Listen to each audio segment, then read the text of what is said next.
All right, so here's some results of my investigation. So when we first got it, we noticed that this left side was closing much more tightly than this right side looking from behind. There was like a gap here.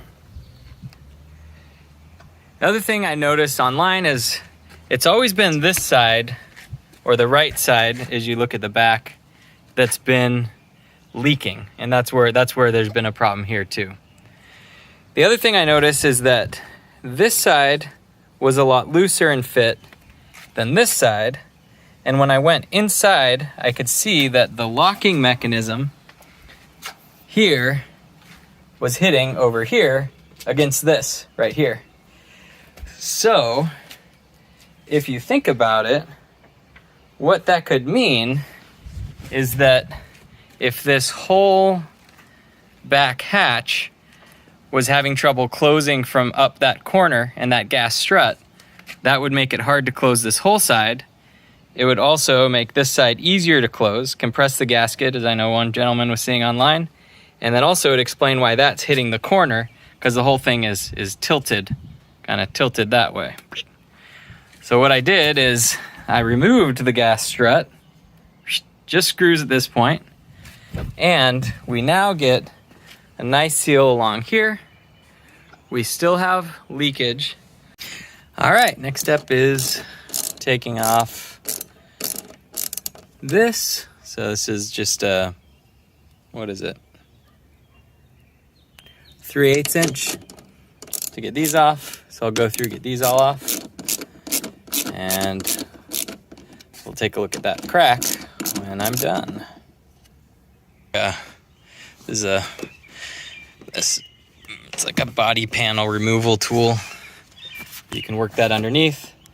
Just kind of slowly try to get that off. I'm gonna need both hands to do that, but I'll work it around that edge. All right, so I'm just pulling up this last bit, and this is when you can really see this. Oh, sorry team. So see that crack right along the back, and I think that's what did it. So I bent this back a little bit just so you can see that's how much was cracked. So there really just was not a chance for these. So next step is to clean up this edge, and we'll prep it for the next step, get it nice and clean. All right, here it is all cleaned up.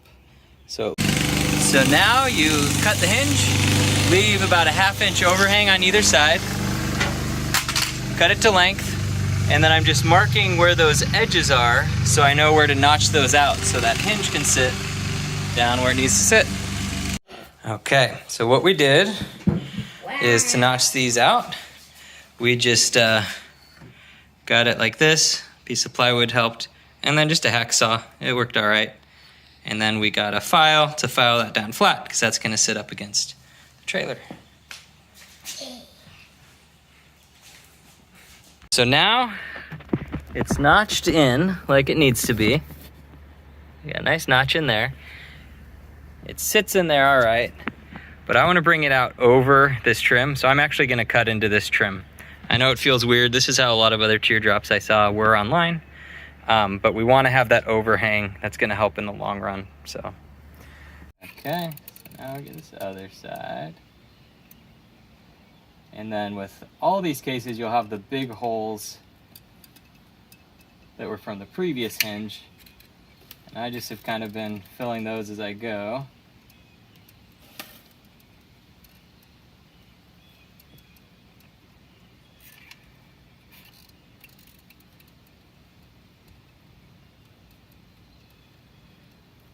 Stuff is kind of thick if you've worked with caulk before.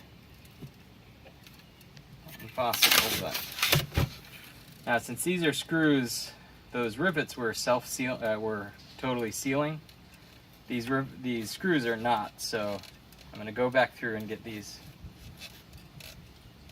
screw holes that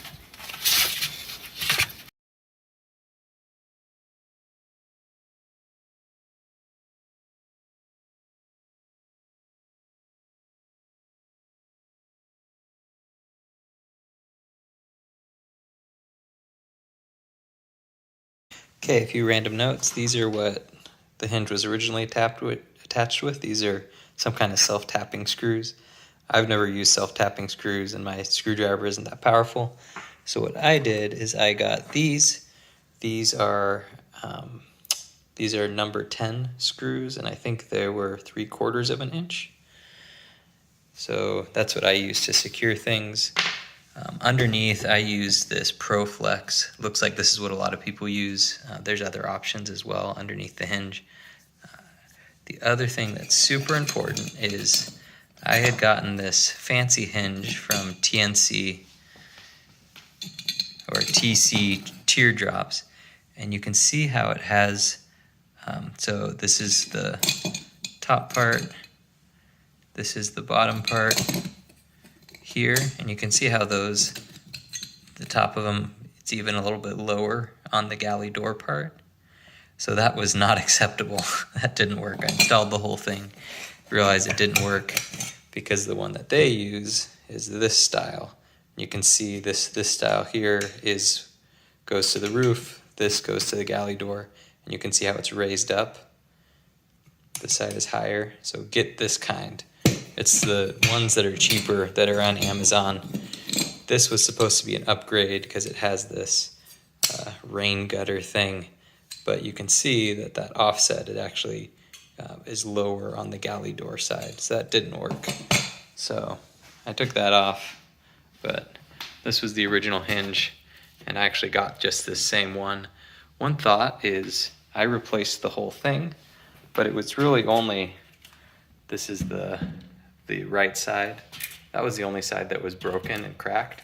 So you could maybe leave the bottom part on the door and the galley door, and then just replace the top part. These hinges, it's the same style that I just showed you. So anytime you see kind of that style, they're compatible with each other. It's probably the same extrusion die that is making all of them. But so that's what that looks like. Just giving you some odds and ends. So once drilling out all the rivets, I haven't gotten all the way into them. I got a plastic scraper. This is for removing body panels, but you could probably use a lot of different things. Just working it under there. I'm gonna pop that hinge off.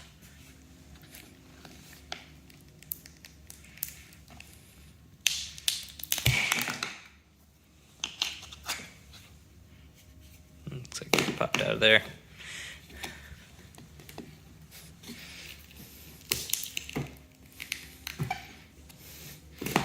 Work it down.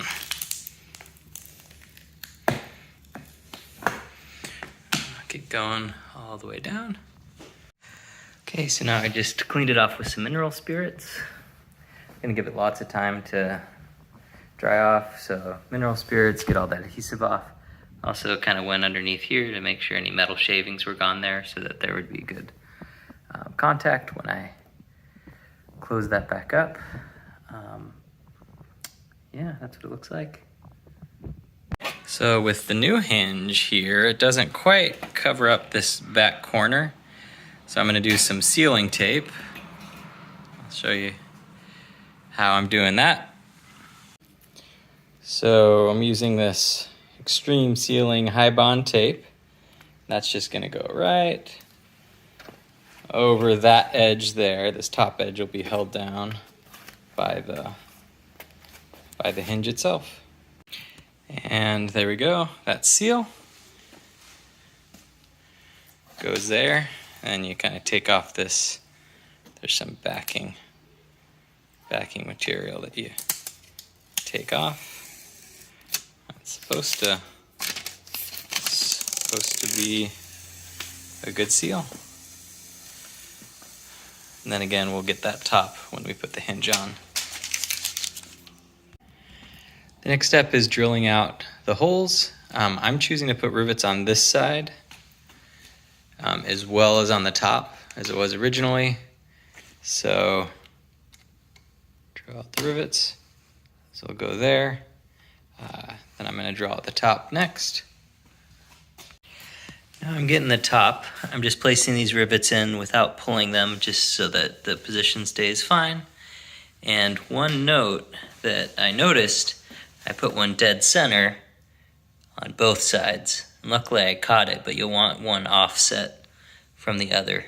Otherwise the tails will, not the tails, but the actual insert part of the rivet will bump into it and you wouldn't be able to get them both in.